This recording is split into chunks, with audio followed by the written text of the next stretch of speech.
الحمدللہ رب العالمین والصلاة والسلام علی اشرف الانبیاء والمرسلین نبینا و حبیبنا و قدوتنا محمد وعلی آلہ و اصحابہ اجمعین اما بعد۔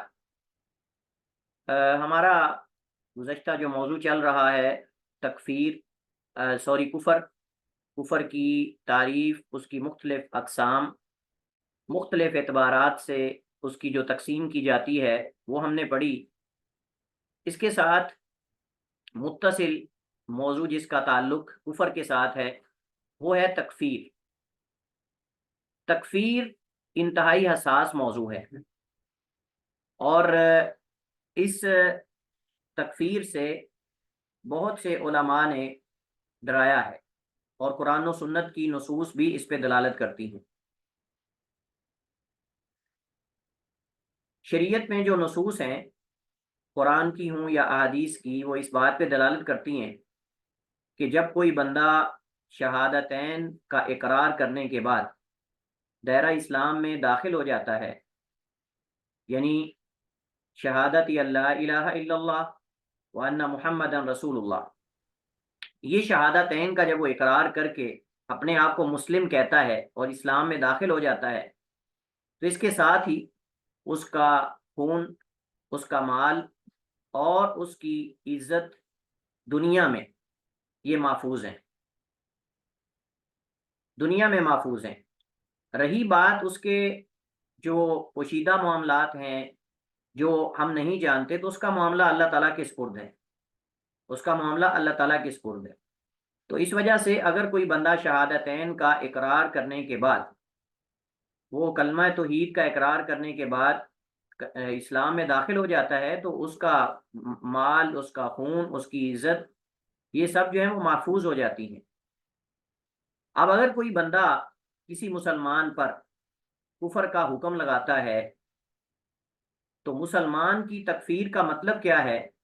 تکفیر کا مطلب یعنی کفر کا حکم لگانے کا مطلب اس کا مال، اس کا خون اور اس کی جو عزت ہے اس کو حلال قرار دینا ہے، یہ مطلب ہے اس کا۔ جب آپ کسی کو کہتے ہیں فلاں بندہ کافر ہے، اس کا مطلب یہ ہے کہ نمبر ایک، آپ نے اس کو دائرہ اسلام سے خارج کر دیا، نمبر دو، آپ نے اس کا خون، اس کا مال، اس کی عزت کو حلال قرار دے دیا، نمبر تین، آپ نے اس کو آخرت میں ہمیشہ کا جہنمی قرار دے دیا۔ یعنی بیک وقت جب کسی مسلمان پر، کلمہ گو مسلمان پر کفر کا حکم لگایا جاتا ہے، کافر کہا جاتا ہے، تو یہ چار یا تین چیزیں لازم آتی ہیں۔ نمبر ایک، آپ نے اس کو دائرہ اسلام سے خارج کر دیا، نمبر دو، آپ نے اس کا مال اور اس کا خون، اس کی عزت، اس کو حلال قرار دے دیا، نمبر تین، آخرت میں اس کو ہمیشہ کا جہنمی قرار دے دیا اور جنت اس پر آپ نے حرام قرار دے دی۔ تو یہاں سے آپ اندازہ لگا سکتے ہیں کہ کسی مسلمان پر تکفیر اس کی کرنا یا اس پر کفر کا حکم لگانا یہ کتنا خطرناک ہے۔ اس وجہ سے اس میں ٹھہراؤ کی ضرورت ہے، اس میں صبر کی ضرورت ہے، تحمل کی ضرورت ہے، غور و فکر کی ضرورت ہے، تدبر کی ضرورت ہے۔ اور تکفیر کا مسئلہ یہ عوام الناس کے لیے نہیں کہ دوسروں کی وہ تکفیر کریں، جس کی چاہیں تکفیر کر دیں، جس کو کافر قرار دے دیں، جس کو مسلم قرار دے دیں، جس کو جنتی قرار دے دیں، جس کو چاہیں جہنمی قرار دے دیں، اس کو سرٹیفکیٹ بانٹتے رہیں۔ یہ عامت الناس کا تو مسئلہ ہی نہیں۔ جیسے کہتے ہیں نا کہ ادویات کو بچوں کی پہنچ سے دور رکھیں، ایسے ہی تکفیر کا مسئلہ عامت الناس سے بالا تر ہے، یہ عوام کا کام ہی نہیں۔ لیکن افسوس ہے، المیہ یہ ہے کہ ہمارے معاشرے کے اندر زیادہ تر مسلمانوں کی تکفیر کرنے والے عامت الناس ہیں، جن کو دور دور سے بھی علم کا پتہ نہیں، اور تکفیر ہوتی کیا ہے اس کا پتہ نہیں، کیسے کی جاتی ہے، اس کی وجوہات کیا ہیں، کس کی کرنی ہے، کس نے کرنی ہے، کسی کو پتہ ہی نہیں۔ ایسے بیٹھے بیٹھے جو ہے وہ تکفیر کیے جا رہے ہیں۔ تو تکفیر یہ انتہائی حساس موضوع ہے، اس پر اہل علم جو علم میں پختہ ہے وہ بات کر سکتے ہیں، اور اسی طرح اس میں عامت الناس کا کوئی عمل دخل نہیں، کیونکہ جیسے میں نے کہا کہ تکفیر کا مطلب مسلمان کو دائرہ اسلام سے خارج قرار دینا ہے، اور جو بندہ شہادتین کا اقرار کر کے اسلام میں داخل ہو جاتا ہے اس کو بلا دلیل اور بلا حجت آپ دائرہ اسلام سے خارج قرار نہیں دے سکتے۔ یہ بہت بڑی جرت کی بات ہے کہ ایک بندہ کہہ رہا کہ میں مسلمان ہوں اور آپ اسے کہہ رہے ہیں کہ آپ کافر ہیں، اور آپ کے پاس کوئی دلیل بھی نہیں، آپ کے پاس کوئی حجت اور برہان بھی نہیں۔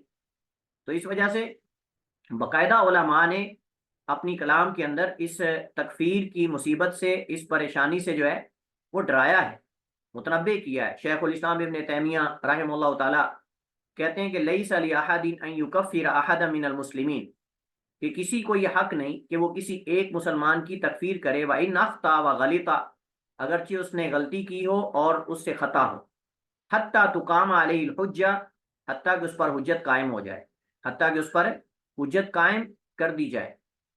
پھر کہتے ہیں وَمَنْ ثَبَتَ إِسْلَامُهُ بِيَقِينٍ لَمْ يَزَلْ ذَلِكَ عَنْهُ بِالشَّكِّ، کہ جس بندے کا اسلام یقینی طور پر ثابت ہو جائے، اس سے وہ کبھی زائل نہیں ہوگا کسی شک کی بنا پر۔ محض شکوک و شبہات ایک بندے کے بارے میں اگر آپ کو جو ہے وہ مطلب کہ نظر آ رہے ہیں، یا آپ کو لگ رہے ہیں، شکوک و شبہات کا شکار ہو کر ہم کسی شخص کی تکفیر نہیں کر سکتے، کیونکہ اس کا اسلام میں داخل ہونا یقینی ہے، لیکن اسلام سے خارج ہونا جب تک یقینی نہیں ہوگا اس وقت تک ہم اس پر کفر کا حکم نہیں لگا سکتے۔ شیخ الاسلام رحمہ اللہ تعالیٰ پر الزام لگایا جاتا ہے کہ شیخ الاسلام ابن تیمیہ جو ہیں وہ لوگوں کی تکفیر کرتے تھے اور وہ فلاں کرتے تھے۔ شیخ الاسلام ابن تیمیہ رحمہ اللہ تعالیٰ سب سے زیادہ محتاط تھے۔ فرماتے ہیں ومن جالسنی یعلم ذلک منی انی من اعظم الناس نہیا ان ینسب معین الی تکفیر و تفسیق و معصیہ، جو میرے ساتھ بیٹھے، میرے ساتھ اٹھتا بیٹھتا ہے، وہ جانتا ہے مجھ سے، یا وہ جان لے گا مجھ سے کہ بے شک میں لوگوں میں سب سے زیادہ شدت سے روکنے والا ہوں اس بات سے کہ کوئی منسوب کرے کسی معین شخص کو کفر کی طرف یا فسق و فجور کی طرف، معصیت کی طرف، الا مگر اذا علم انہ قد قامت علی الحجت الرسالیہ، مگر جب وہ جان لے کہ اس پر جو ہے وہ رسالت کی حجت اور دلیل جو ہے وہ قائم ہو چکی ہے۔ التی من خالفها کان کافرا تارۃ و فاسقا اخری، کہ جس کی کوئی مخالفت کرے گا تو کبھی کافر ہوگا، کبھی فاسق ہوگا، وعاصیا اخری، اور کبھی عام نافرمان ہوگا۔ پھر ابن تیمیہ رحمہ اللہ تعالیٰ جو ہے مزید اس حوالے سے کئی چیزیں ذکر کرتے ہیں۔ اسی طرح ابن عبد البر رحمہ اللہ تعالیٰ بھی تکفیر سے جو ہے وہ انہوں نے بھی ڈرایا ہے۔ شیخ محمد عبد الوہاب رحمہ اللہ تعالیٰ انہوں نے بھی جو ہے وہ ڈرایا ہے، اور کہتے ہیں کہ ان تکفیرہ، اسی طرح جو ہے وہ ابن الوزیر کہتے ہیں کہ ان تکفیرہ سمعی محض لا مدخل للعقل فی، کہ تکفیر جو ہے یہ سمع پر جو ہے وہ منحصر ہے، صرف سمع پر، کتاب و سنت پر، کسی کی عقل سے تکفیر نہیں ہوگی، کسی کی عقل سے جو ہے وہ تکفیر نہیں ہوگی۔ تو اس وجہ سے بہت سارے علماء سے کسی مسلمان کی تکفیر کے بارے میں نصوص اور جو کلام ہے وہ وارد ہے، جس میں انہوں نے کسی مسلمان پر کفر کا حکم لگانے سے جو ہے وہ متنبع کیا ہے اور خبردار کیا ہے۔ لہٰذا جب موضوع اتنا حساس ہے تو لازم ہے کہ اس کے حوالے سے، چونکہ آپ بھی طالب علم ہیں اور آپ بھی دین سیکھنے اور سکھانے کے راستے میں ہیں، تو آگاہی ہو آپ کو بھی کہ تکفیر کیا ہے، اس کی کتنی اقسام ہیں، اس کی شروط کیا ہیں، اور تکفیر کیسے کی جاتی ہے اور کون کرے گا۔ تو یہ موضوع کی اساسیت کی وجہ سے انشاءاللہ ہم اس حوالے سے تفصیلات اور قواعد و ضوابط انشاءاللہ پڑھیں گے۔ تو سب سے پہلے تو ہم اس کی ڈیفینیشن، تعریف جانتے ہیں۔ تکفیر کفر یکفر، تکفیر باب تفعیل سے ہے۔ کفر یکفر تکفیر، جیسے صرف یصرف تصریف، اسی طرح یہ تکفیر ہے باب تفعیل سے۔ کسی گناہ کے سبب کسی شخص یا گروہ یا جماعت پر کفر کا حکم لگانا یا اطلاق کرنا کفر کا، اس کو کہتے ہیں تکفیر۔ یعنی کسی شخص پر، کسی گروہ یا جماعت پر یا کسی قوم پر کفر کا حکم لگانا یا کفر کا اطلاق کرنا، اس کو تکفیر کہتے ہیں۔ اب تکفیر جو ہے یہ دو طرح کی ہے، ایک تکفیر مطلق ہے اور ایک تکفیر معین ہے۔ ایک تکفیر مطلق ہے اور ایک تکفیر معین ہے۔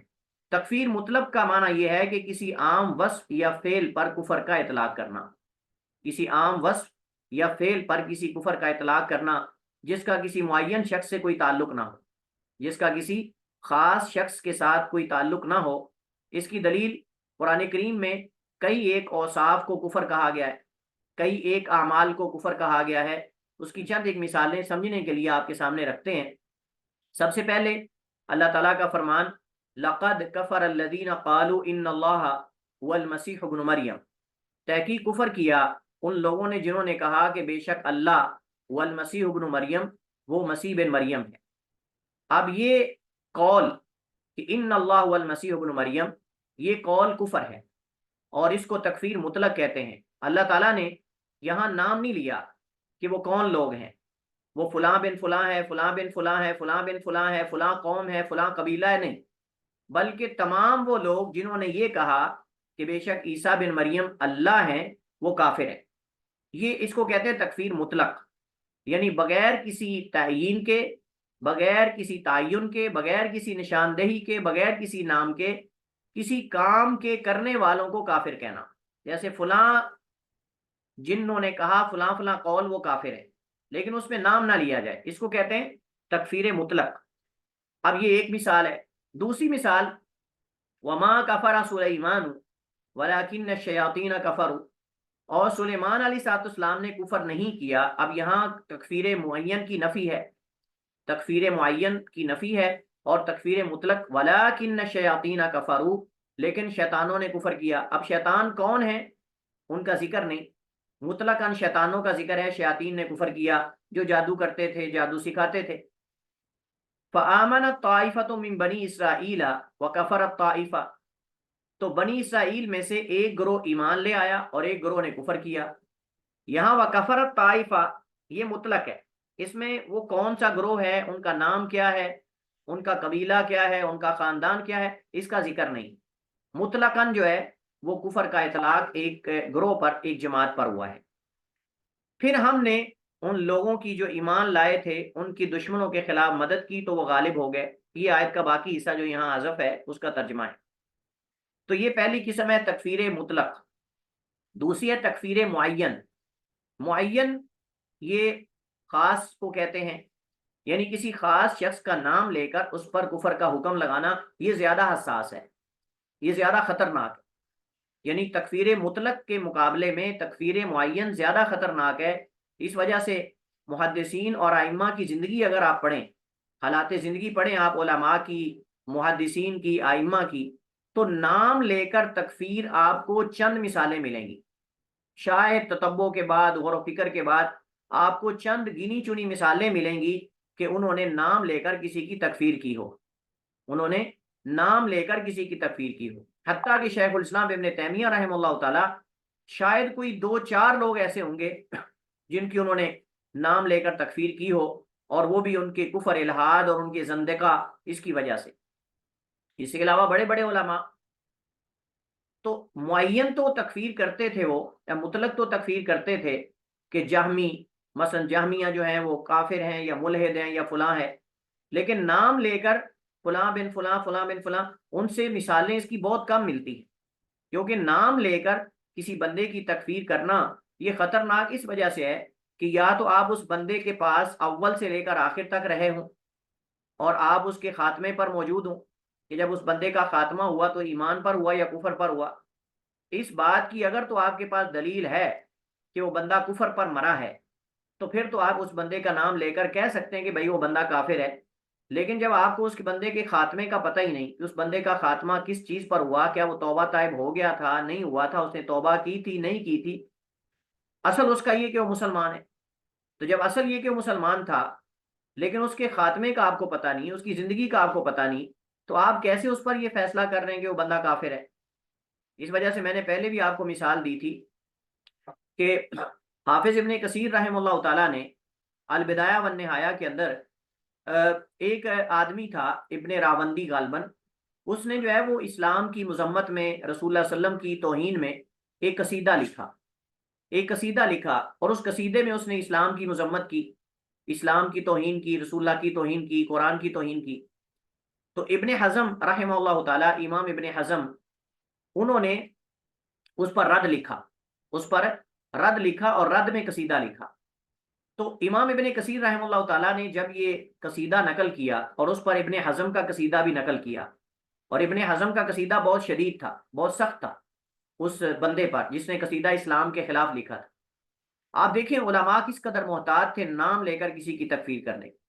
ابن کثیر نے دونوں کے قصیدے نقل کرنے کے بعد اس ابن راوندی کا قصیدہ بھی اور اس کے بعد جو ہے وہ ابن حزم رحم اللہ تعالیٰ کو جو اس پر رد تھا اس کو بھی نقل کیا. پھر فرماتے ہیں علیہ لعنت اللہ والملائکۃ والناس اجمعین ان مات علی ذالک، ان مات علی ذالک.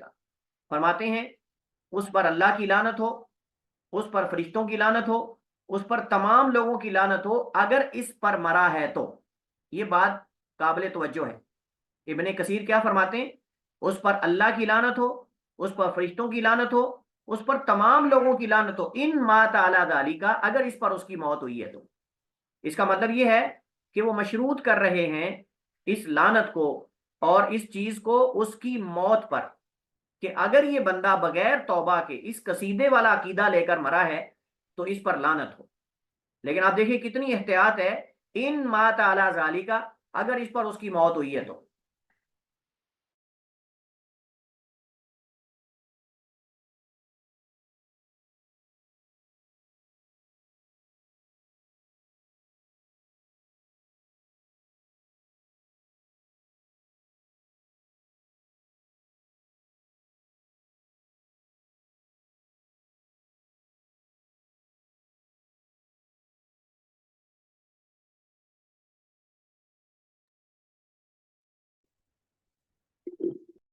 تو یہاں سے اندازہ لگایا جا سکتا ہے کہ محدثین جو ہیں تکفیر کے مسئلے کے اندر خصوصاً معین کر کے بندے کو خاص کر کے کتنے محتاط تھے.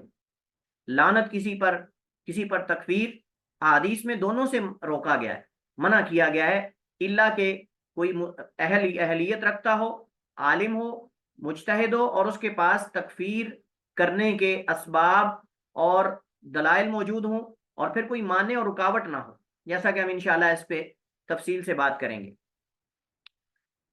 اب فلاں شخص کافر ہے یا فلاں کافر ہوا یا فلاں جو ہے وہ کفر پہ مرا ہے. اب یہ جو تکفیر معین ہے اس کی قرآن میں مثال موجود ہے.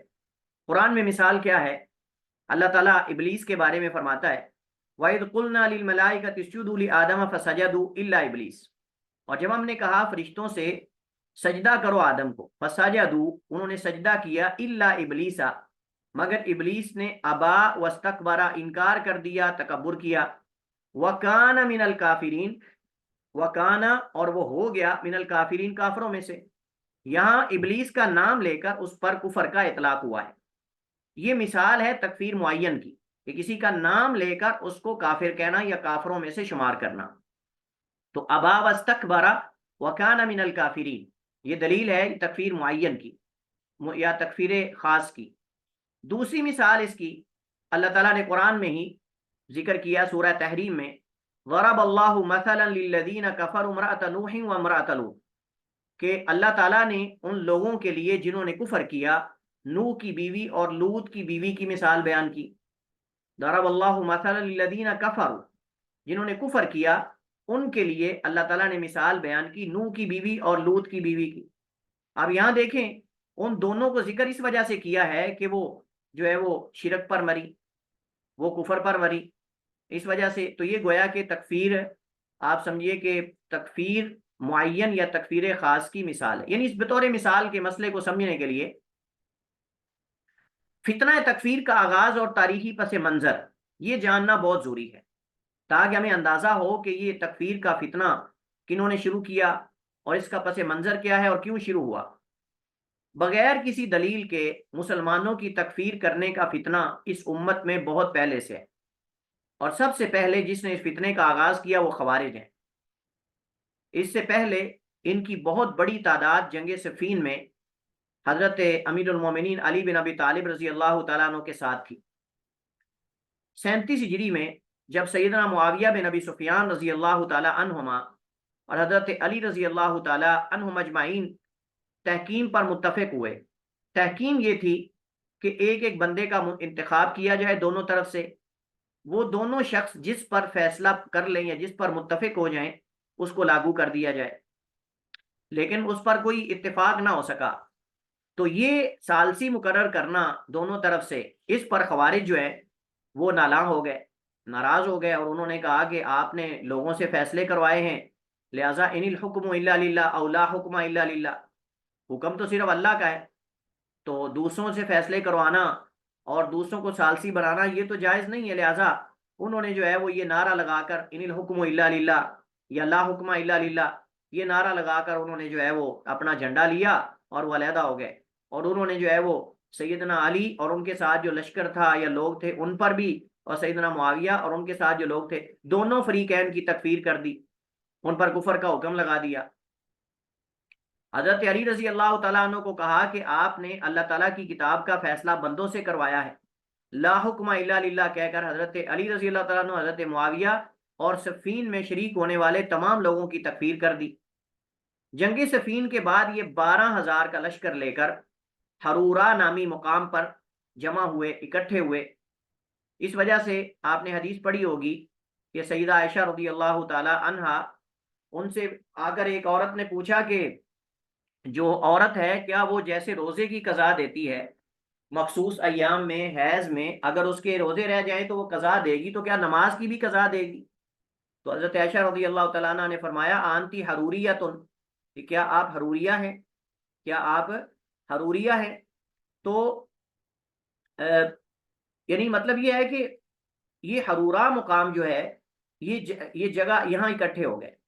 حضرت علی رضی اللہ تعالیٰ عنہ نے مفسر قرآن حبر الامہ حضرت عبداللہ ابن عباس رضی اللہ عنہما کو ان سے مناظرہ کرنے کے لیے بھیجا۔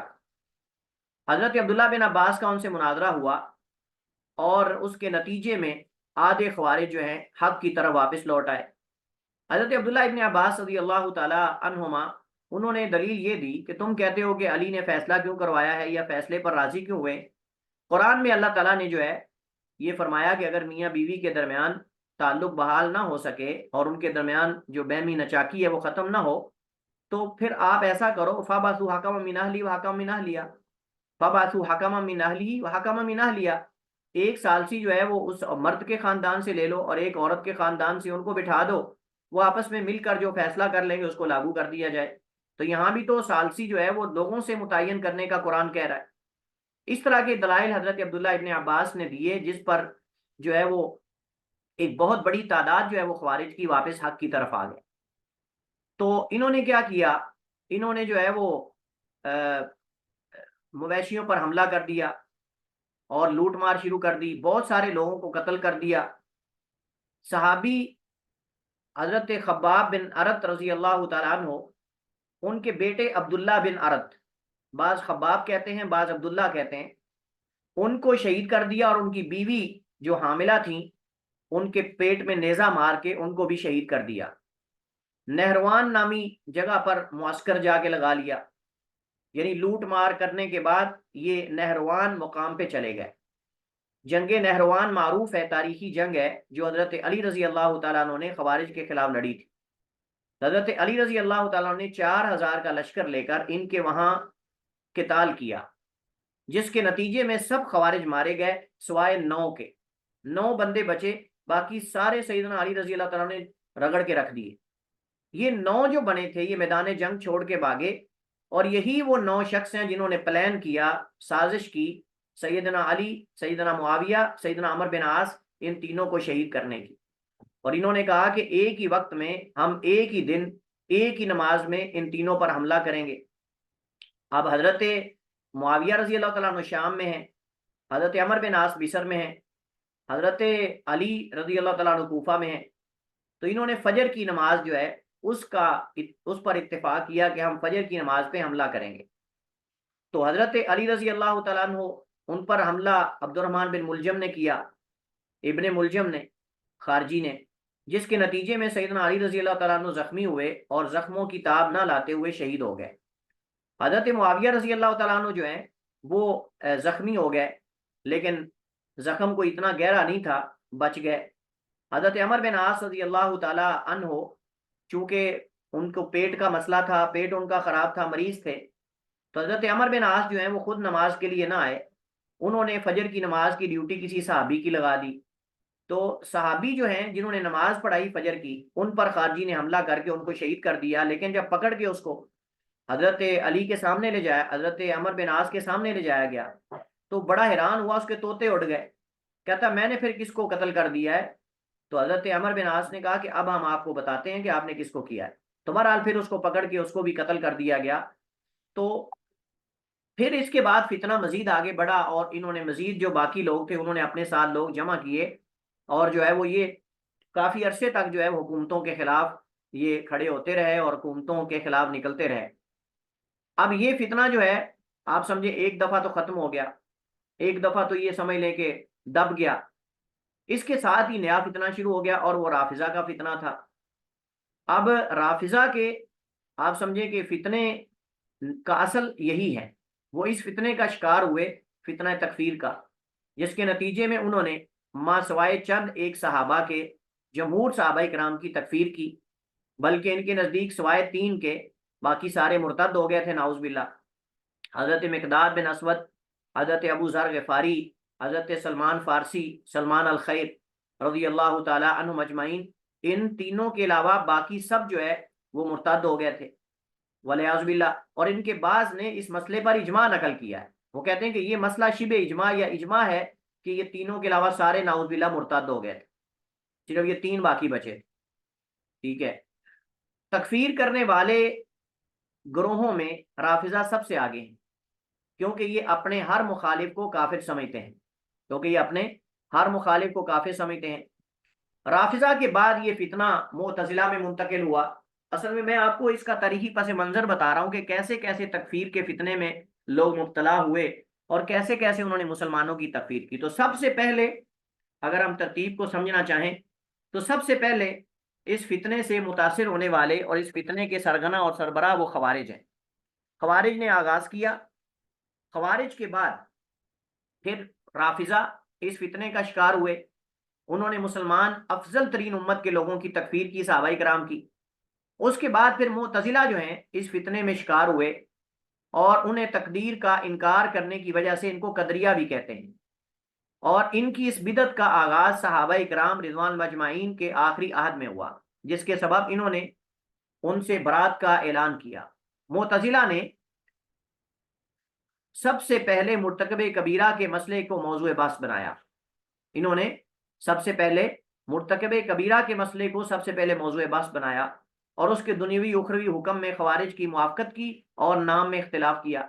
اصل میں ان کا موقف خوارج والا ہی ہے کہ جو بھی کبیرہ گناہ کرے گا وہ کافر ہے، وہ کافر ہے، دنیا میں کافر اور آخرت میں ہمیشہ کا جہنمی ہے۔ معتزلہ نے اس پر تو اتفاق کیا خوارج کے ساتھ کہ وہ اسلام سے خارج ہے، لیکن کیا اس کو کافر کہیں گے کہ نہیں؟ انہوں نے کہا کہ نہیں، ہم کافر نہیں کہیں گے، ہم کہیں گے وہ المنزلہ بین المنزلتین، یعنی کفر اور اسلام کے درمیان ہے۔ لیکن آپ خارج تو مان گئے نا، اس کا مطلب یہ کہ تکفیر مسلمان کی، کبیرہ گناہ کرنے والے کی، یہ انہی کی طرح کرتے ہیں، اور آخرت میں جو اس کا انجام ہے وہ ان کا عقیدہ وہی جو خوارج کا عقیدہ ہے۔ مرتکب کبیرہ کے بارے میں خوارج اور معتزلہ کا موقف کیا ہے؟ خوارج کہتے ہیں کہ دنیوی اعتبار سے وہ کافر ہے اور دائرہ اسلام سے خارج ہے، اخروی اعتبار سے ہمیشہ کا جہنمی ہے۔ اور معتزلہ کہتے ہیں کہ دنیوی اعتبار سے وہ دائرہ اسلام سے خارج ہے، لیکن ایک ایسے مقام پر ہے جسے وہ منزلہ بین المنزلتین کا نام دیتے ہیں، اخروی اعتبار سے ان کے ساتھ ہیں یہ خوارج کے۔ گویا کہ انہوں نے 2 چیزوں میں خوارج کی موافقت کی ہے، اس کے اسلام سے خارج ہونے اور آخرت میں اس کے ابدی جہنمی ہونے میں۔ پھر اس کے بعد ان میں سے بعض کی تکفیر کرنے لگے، حتیٰ کہ ان میں 7 لوگ جو ہیں ایک مجلس میں اکٹھے ہوئے، اور سب نے اس وقت تک مجلس برخاست نہیں کی جب تک ایک دوسرے کی تکفیر نہ کر لی۔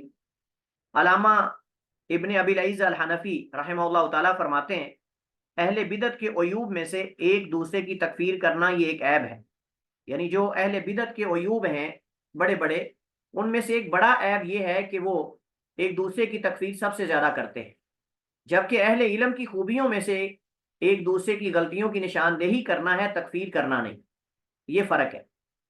اب یہ ہم ماضی کی بات کر رہے ہیں فتنہ تکفیر کی، عصر حاضر میں فتنہ تکفیر جو ہے وہ کس قدر پھیل چکا ہے اور اس کی کیا صورتحال ہے۔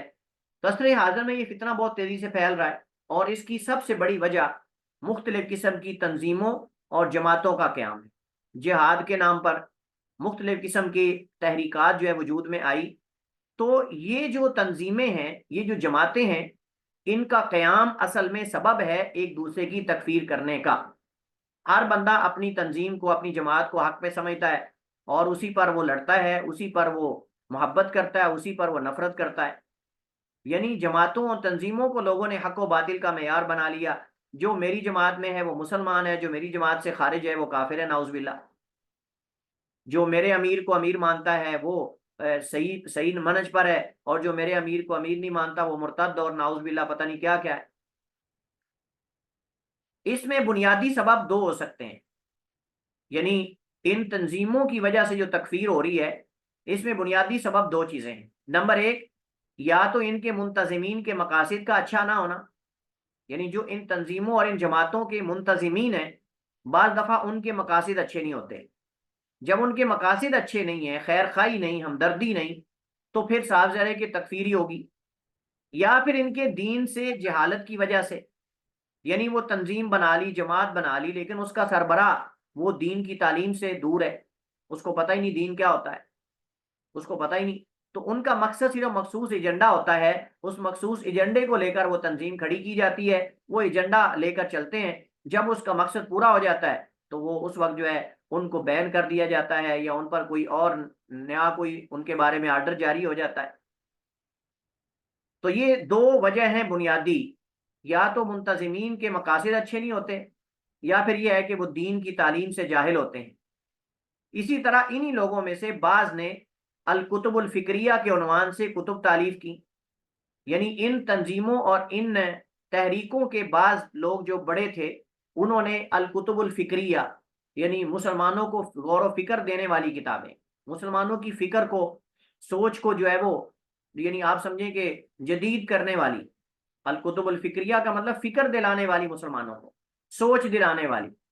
اور مقصد یہ تھا کہ جی ہم مسلمانوں کے اندر تحریک پیدا کرنا چاہتے ہیں کہ مسلمان جو ہیں وہ کھڑے ہوں، اور مسلمان جو ہے وہ خلافت کو لے کے آئیں، فلاں چیز کو لے کے آئیں۔ تو انہوں نے الکتب الفکریہ کے عنوان سے زہر اگلا ہے ان کتابوں کے اندر، اور اس قدر زہر اگلا، اس قدر کتابوں کے اندر زہریلے مواد چھوڑے کہ جو بندہ بھی وہ کتابیں پڑھ لیتا ہے وہ جوش میں آ کے جو ہے وہ سب سے پہلے کیا کرتا ہے، تمام اسلامی ممالک کے حکمرانوں کی تکفیر کرتا ہے۔ پھر وہ حکمرانوں کے ساتھ جو جڑے ہوئے لوگ علماء ہیں ان کی تکفیر کرتے ہیں۔ پھر وہ کہتے ہیں جو بھی ان کے اوپر راضی ہیں، ان کی حکومت پر، ان کو مانتے ہیں، وہ سارے کافر ہیں۔ یعنی پہلے تو یہ ہے کہ یہ کتابوں کے اندر کیا کیا پڑھنے سے ملتا ہے، یہ کتنی خطرناک کتابیں ہیں۔ سب سے پہلے تو یہ ملتا ہے کہ ہمارا معاشرہ جو ہے وہ جاہلیت کا معاشرہ ہے۔ پہلے تو یہ ثابت ہوتا ہے کہ ہم جاہلیت کے دور میں جی رہے ہیں۔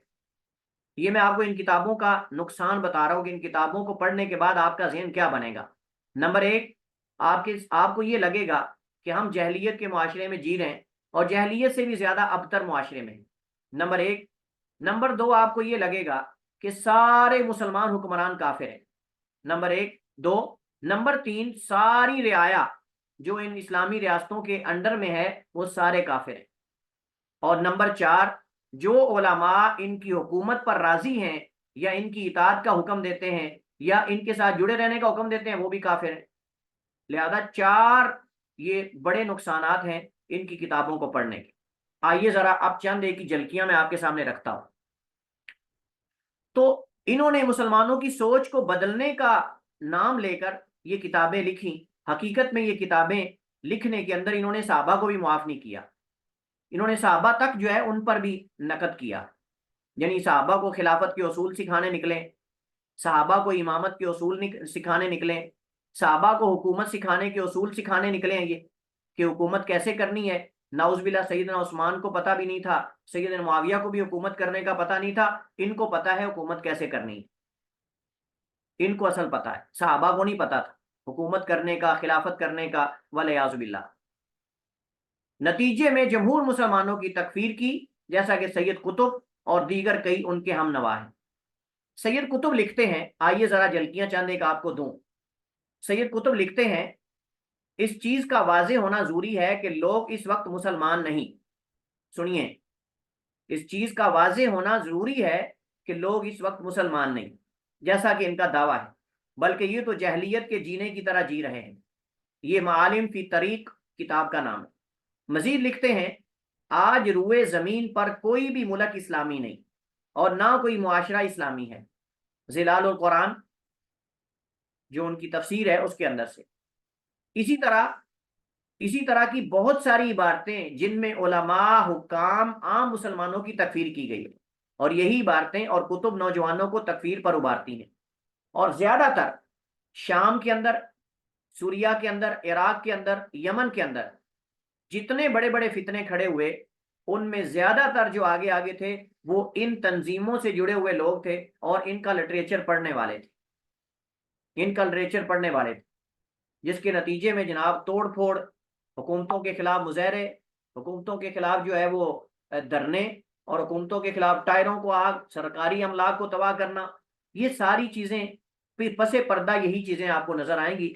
جب یہ چیزیں پڑھی جائیں گی کتابوں کے اندر تو مجھے بتائیے بندہ تو پھٹ جائے گا ایک دم جناب، وہ پھٹ جائے گا، جیسے آج اس نے انڈیا فتح کر لینا ہے، آج اس نے جو ہے وہ ساری دنیا فتح کر لینی۔ یعنی یہ کتابیں پڑھ کے تو بندہ ایسے ہو جاتا ہے جیسے بس پھٹنے والا ہو گیا، کیونکہ جب اس طرح کر کے وہ آپ کو کہیں گے تو آپ کہیں گے یار واقعی ہم کس معاشرے میں جی رہے، یعنی جیسے امت میں خیر بالکل ختم ہو چکی ہے۔ فتنہ تکفیر کے اسباب، کیوں جو ہے وہ لوگ اس فتنے میں مبتلا ہوتے ہیں، اس کا سبب اور اس کی وجہ اصل کیا ہے؟ تو فتنہ تکفیر کے بنیادی طور پر جو ہے وہ 4 اسباب ہیں۔ نمبر 1، دین سے جہالت۔ دین سے جہالت یہ فتنہ تکفیر میں لوگوں کو مبتلا کرتی ہے۔ جو لوگ دین کی تعلیمات سے، دین کے، اسلام کے اندر جو اصول و ضوابط ہیں ان سے جاہل ہوتے ہیں، زیادہ تر وہ مسلمانوں کی تکفیر کرتے ہیں۔ جو عالم ہے، متباحر فی العلم ہے، کتاب و سنت کی نصوص سے آگاہ ہے، مکمل طور پر سلف صالحین کے منہج سے آگاہ ہے، وہ جلدی سے تکفیر کی طرف نہیں جائے گا، مسلمانوں کی تکفیریں عام نہیں کرے گا۔ وہ یہ نہیں کہے گا کہ ہم جاہلیت کے معاشرے میں جی رہے ہیں، وہ یہ نہیں کہے گا کہ ہم جو ہے وہ اس وقت جو ہے وہ سارے حکمران کافر ہیں، کوئی ملک اسلامی ریاست نہیں، کوئی ملک اسلامی نہیں، اور کوئی کچھ نہیں، کوئی کچھ نہیں۔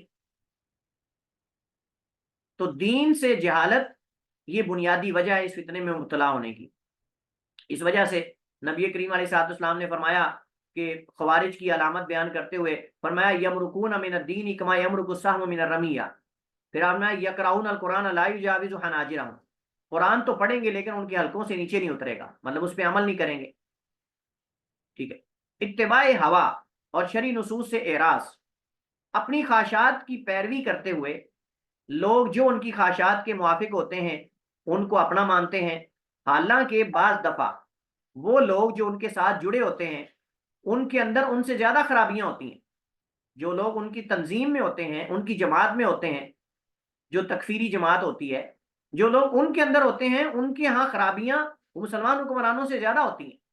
ان کے ہاں کرپشن، ان کے ہاں یہ تکفیر کے جو اسباب ہیں وہ زیادہ پائے جاتے ہیں اتم درجے میں بنسبت جو ان کے علاوہ ہیں، لیکن چونکہ وہ ان کی تنظیم کا حصہ ہے، چونکہ وہ ان کے ساتھ جڑا ہوا ہے، اس وجہ سے وہ تو آپ جیسے کہ نا دھلا ہوا ہے، وہ تو دھلا ہوا ہے، اس کی تو تکفیر نہیں ہو سکتی کیونکہ وہ اپنا ہے، لیکن مخالف کے اندر سے وہ خامیاں تلاش کر کے معمولی معمولی باتوں پہ اس کی تکفیر کر دیں گے، چونکہ ان کے ہاں اصل معیار کتاب و سنت کی نصوص نہیں کہ کتاب و سنت کی نصوص کو سامنے رکھ کے کسی کی تکفیر کی جائے، اسباب کو سامنے رکھ کے، شرعی اسباب کو اور موانع کو دیکھا جائے، نہیں، ان کے ہاں خواہشات ہیں، جو ان کی خواہشات کے موافق ہے وہ ٹھیک ہے، جو ان کی خواہشات کے مخالف ہے وہ غلط ہے، اس کی تکفیر کریں گے۔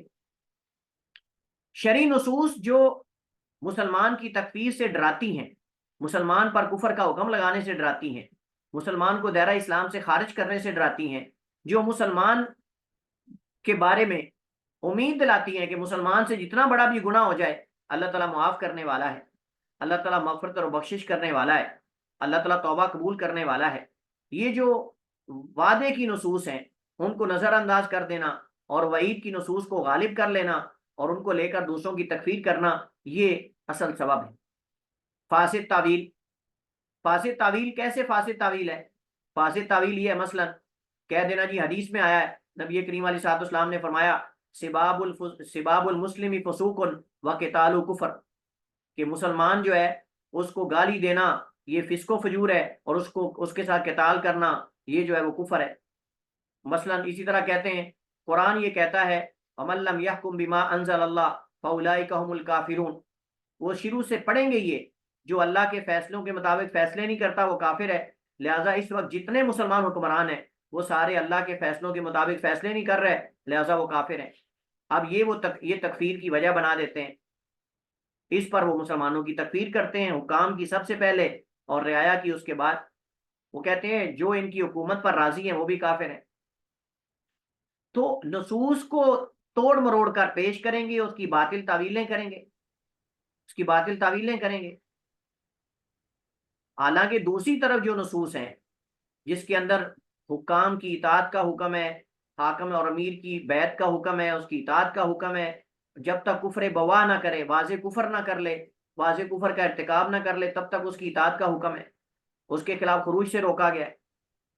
تلبیس ابلیس، تلبیس ابلیس کا مطلب یہ ہے کہ لوگوں پر چیزیں خلط ملط کر کے لوگوں کو حق و باطل جو ہے وہ اس میں تمیز اور فرق کیے بغیر جو ہے لوگوں کو باطل عقائد کی طرف لے کے جانا، تکفیر کی طرف، تو یہ تلبیس ابلیس ہے۔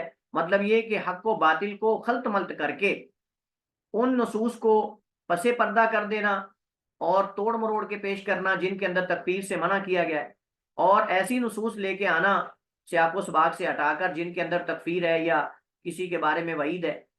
تو بہرحال یہ اہل باطل کا طریقہ ہے کہ تلبیس ابلیس کا معنی یعنی حق و باطل کو خلط ملط کر کے پیش کرنا اور خلط ملط کر دینا، اور یہی ان کا طریقہ ہے کہ جب وہ کسی چیز کو ثابت کرنا چاہتے ہیں تو اس وقت وہ حق و باطل کو خلط ملط کر دیتے ہیں، اور وہ اسی طرح کی نصوص وَمَن لَّمْ يَحْكُم بِمَا أَنزَلَ اللَّهُ فَأُولَٰئِكَ هُمُ الْكَافِرُونَ فَأُولَٰئِكَ هُمُ الْفَاسِقُونَ، اور اس طرح جو ہے وہ دیگر کئی نصوص لے کر ان کو سیاق و سباق سے ہٹا کر جو ہے وہ پیش کرتے ہیں۔ تو بہرحال یہ بنیادی اسباب ہیں جس کی وجہ سے جو ہے وہ مسلمانوں کی لوگ تکفیر کرتے ہیں۔ مزید انشاءاللہ اس حوالے سے تفصیلات اور اس کی وضاحتیں آگے آئیں گی، انشاءاللہ اس پہ ہم مزید بات کریں گے، اسی پر اکتفا کرتے ہیں۔ واللہ تعالی عالم و احکم، وصلی اللہ وسلم علی نبینا محمد وعلی آلہ وصحبہ وسلم۔ جی، کوئی سوال ہو، کوئی استفسار ہو، کوئی اشکال ہو، آپ پوچھ سکتے ہیں۔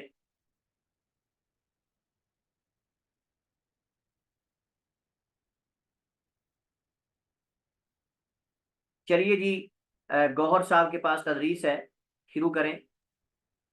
جی السلام علیکم۔ وعلیکم السلام ورحمۃ اللہ وبرکاتہ۔